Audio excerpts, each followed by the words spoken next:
My question is, so especially, for example, in your situation where you've got your topic, or you've got your three, four, five, 10 topics, and so you've got your material, but then you need to customize it for a specific audience. How do you go about that? What would be your recommendation for people who are in a similar situation?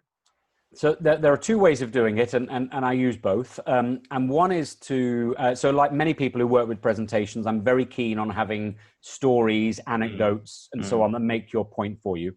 So one of the ways of doing this is to make sure that your stories and anecdotes are so universal that any audience can relate to them. And if you've got a good, interesting story, so for example, one of my stories in my keynotes is about buying chocolate.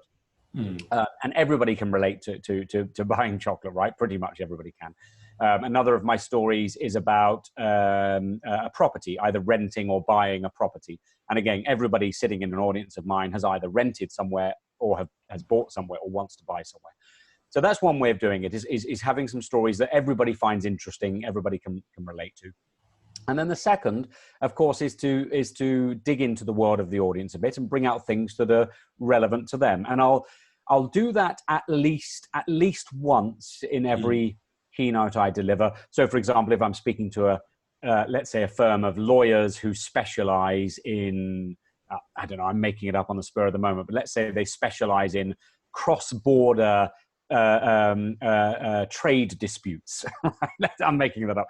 So I'll speak to my client on the phone or sit with them and say, the point I want to make is what happens when two people can't communicate anymore. Can you give me an example of where that's occurred in a cross-border trade dispute? And they'll say immediately, oh yes, actually this happened and this happened. And I'll take that story and I might change it a little bit. I'll take some names out. I might, strengthen one of the points. So that's another way of doing it. The slight danger of the second method is, particularly if you're speaking outside of your own industry, outside of your own area of expertise, is you never want to appear to the audience to be pretending to be an expert in their world. So I will always say, I'm not an expert in your world, but I was speaking to one of your colleagues last week and she told me this great story.